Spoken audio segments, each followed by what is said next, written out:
I have a question which I am arguing with a Muslim about. Maybe you can help. When a Christian converts to Islam, does he or she then bear the sin of shirk?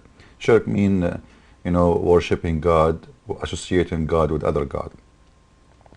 Because the Muslim I talk with is claiming that the shirk only after you say the shahada. First of all, we Christian, we are not mushrikeen. In Islam, yes, we are, but this is due to the stupidity of the one who made Islam. Because the Bible says clearly that you worship your God alone. In many locations, in many places, and all the Christians agree that God is one. The Muslims, because they follow an ignorant, his name is Muhammad, they think that we as a Christian, we worship many gods, including Mary, which is false.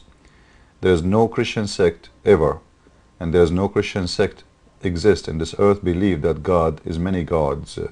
We have one God, and the Bible is so clear from the beginning of the Bible. And I will quote some verses in the screen so people they can see what I'm talking about. In the same time, the Quran speak about that if you commit shirk, if you associate any God with Allah, Allah will never forgive you. And we can find that in many verses in the Quran, as an example, chapter 4, verse 48, and chapter 4, verse 116. And by the way, in here, before we go and answer, you will notice in here that the two verses is saying exactly the same. So why does God repeat himself saying the exact word? It doesn't make sense. Because if we go to chapter 4, verse 48, and this is Yusuf Ali translation, you will see the verse saying the same as the other verse. And if this is even in the same chapter, so why does God keep repeating and repeating himself? But anyway, Allah forgive not that partners should be set up with him, but he forgive anything else. The verse is very clear that there is a sin Allah will never forgive, and there is a sin can be forgiven. Now, what can be forgiven? Anything except taking partners with Allah. So I think this is very clear that if you take partners with Allah, he will not forgive you. Don't try. That's it. Now the question is, okay, is that the one who take partner, supposedly he took partner before he became a Muslim? So is the verse speaking about him before he became a Muslim or after he became a Muslim? The answer is very clear too. The one who take partner, Allah will never forgive him regarding of the time. If he did that before he became a Muslim or after he became a Muslim. And we will show the proofs and the reference. The Quran simply says it clearly in many places that Allah forgive only the Muslims anyway. So in here, in this verse, we see the exception. He's speaking about forgiveness, and there is exception of this forgiveness. This forgiveness only will happen to the believers anyway. Non-believers, they have no forgiveness. Actually, the hadith says that Allah will take the sin of the Muslims in the judgment day, and Allah will put it over the Christians and the Jew, all the sin. So there is no sin is going to be forgiven for non-Muslims. So in here, when you make a law saying, I forgive all your sin except one thing, he's speaking to who? To the believers, because we only forgive the believers. And we are going to prove that. If we go to different verse, as an example, this one, chapter 47, verse number 8 and 19. Allah saying to Muhammad, you should know Allah is taking shahada now, which is funny. Know therefore that there is no God but Allah. Allah is witnessing, saying there is no God but Allah, taking shahada, he convert to Islam. And ask forgiveness for the fault, actually for the sin, not fault. This is the fake translation of Yusuf Ali. And for the man and the women who believe. You see it? So you cannot ask forgiveness for the sin of those who don't believe, because the Quran in different verse saying, if you ask for forgiveness 70 times, those who don't believe, Allah will not forgive them anyway. So all sin of non-believers will not be forgiven. And let us see this verse. Chapter 9, verse number 80. Again, chapter 9, verse number 80. Read with me. Let us see what the verse is saying. Whether you ask for forgiveness or not, their sin is unforgivable. If thou ask 70 times for their forgiveness, Allah will not forgive them. And by the way, this is about Muhammad. There is the hadith saying that Muhammad, he asked for forgiveness of his father and his mother, because both of them, they are infidels. And Allah still, he don't want to forgive them, you know, because no sin of them will be forgiven for a very simple reason: they are not Muslims, and Allah only forgive for Muslims. So the forgiveness law is exist only, or option is exist only for those who they are believers, okay, the one which Allah he guide. Therefore, as long the exception of the sin which will not be forgiven, it have to be about an exception for somebody is under that law, not you or me. Because Allah in here is speaking to the believers, saying, I forgive not, I forgive all your sin. And we just proved to you that all the sin Allah will not forgive except for the Muslims. But to the sin of the Muslims is going to be forgiven, except one sin: if you do take shirk. And when the Muslims was doing shirk, this is before they became a Muslim, which is very funny and very stupid, because all of them, they was mushrikeen. And just to make it more clear, let us go in here and see this. This is in chapter 4, verse number 168. Those who reject faith and do wrong, Allah will not forgive them nor guide them to any way. Okay? And remember in here he said, he is not saying those who commit shirk, because what if you are a person who don't worship any God? You don't have a God, because then you don't commit any shirk, because you don't believe in any God. There is people from old ages, ancient ages, they don't believe in any God, as we call them today, atheist. So it doesn't matter if you commit shirk or not, still your sin will be not forgiven. Those who reject faith, you know, not worshiping different God, he reject faith totally, and he do wrong, you know, he is in the wrong. What is in the wrong is not to follow in Islam. So he rejected the faith, rejected Islam, and he don't do Islam the way Islam should be. So he's doing wrong, because anything you do out of Islam is wrong. So this verse in here showing us that those who don't have any faith, they reject faith. Faith, because by the way, faith is a general way, a word. It doesn't mean to be in Islam. It's you know, faith. You have faith in nothing. You have no God. He rejects faith.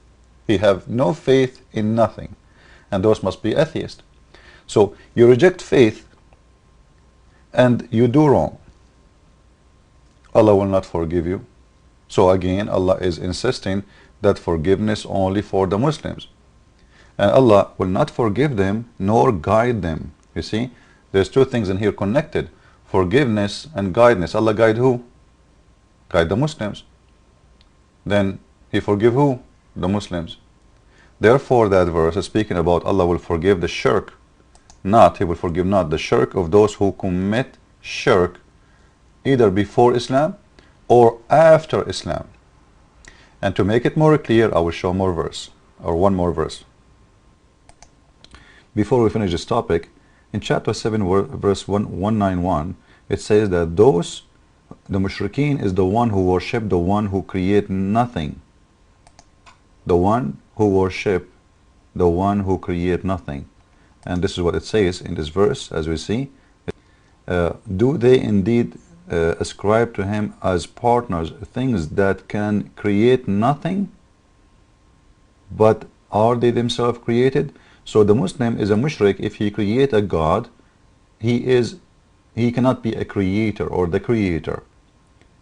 But the Quran says that Jesus is creator. You know, if we go to chapter 3 verse number 49, it says in here that Jesus can create from the figure of a clay a living bird. He breathed into it and is going to be alive. The Muslim, they say to you, this is by the leave of Allah. It doesn't matter. He became a creator, because it says, I create, I make. Jesus talking, saying, I make for you, and I breathe into it. and I make you out of a clay, a figure of a bird. This is all is the made of Allah. If Allah give him a leave, permission to do that, it doesn't change anything. If you give me permission to drive the car or not, still I can't drive the car. So therefore Jesus is the creator, and the Quran says clearly that the Shirk is the one who worships someone. He is not a creator. Same story can be found chapter 25 verse number 3. It says, do they worship someone he cannot create anything? You know, like, do really do that? Here we go, chapter 25 verse number 3 again. So to be in the right faith is if you worship a creator in Islam, and the Quran says that Jesus is the creator. And again, we as a Christian, we don't worship three gods, we worship one. The Muslims actually, who do not know even who they are God, they refuse God to be a man, but their God is a leg. They refuse God to have a body, but their God have a body. He have a hand, he have an ass, he have a back, he have a front, he have a face, he have a back of his head, he have ears, he have a tongue, he have lips. So all of those is not a problem for the Muslims, but they say to you, Allah cannot be a man. And you know, as long as I'm talking about this, I want to remind people of something very important. When a Muslim, he says Allah cannot be a man, it means Allah cannot be God too. Because the God who cannot be something he wants to be, it means he cannot be God too. Because if God is all powerful, it means God, he can be whatever he wants. Either God, he is capable of everything, or God, he is capable of nothing. And the God who you can say that he can do things and he cannot do other things, it's me really, he is the same as me. And I will explain to you now, like we answered the first topic, but now I will explain to you something very important. Prove to us that the God of Islam is a false ideology, false, made up by Muhammad. He does not exist, he is a joke. Let us go and see something will prove to us that the God of Islam is very false. And by the way, this is the image of my coming book. It's called The Deception of Allah. It's going to be, I hope, by the end of this month ready.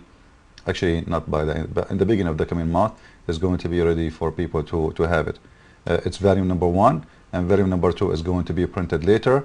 You can give it as a gift for your friends. It's a book full of information you never heard before. And the Muslim themselves, I advise them to have it, because you will be shocked. You will learn things you never saw, heard, ever about your religion. And all with the proofs, reference, page numbers, and all from your books, not from Christian books. Now, let us go and show you how stupid the idea of Islam and why it's a joke for me. Let us go and see. Chapter 6, verse 101, and chapter 72, verse number 3. To him do the primeval origin of the heaven and the earth. How can he have a son when he has no consort? It's a disaster. The reason it's a disaster, because what the Quran is saying to us, Allah, he can have a son if he have a consort. And by the way, in Arabic it's sahiba, which means girlfriend. It's very funny logic that God, he asked us to get married, not to have girlfriend, but he himself, when he speak about having kids, he speak about having girlfriend, not a wife.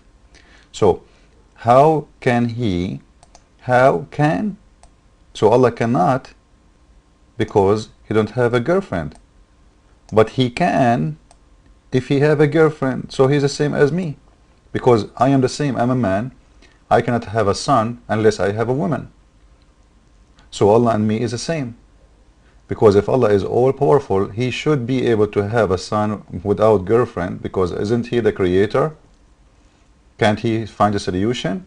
So he cannot, because he's saying, how can he? This is the logic of Muslims, and this is the logic of Allah. How can he have a son if you don't have a girlfriend? So if you found him as a wife, he will have a girlfriend. And the God who cannot do something without a woman, so to have a son, he is the same as any man of us, therefore he cannot be God. Time is up. Christ is Lord. Islam is false. And see you soon.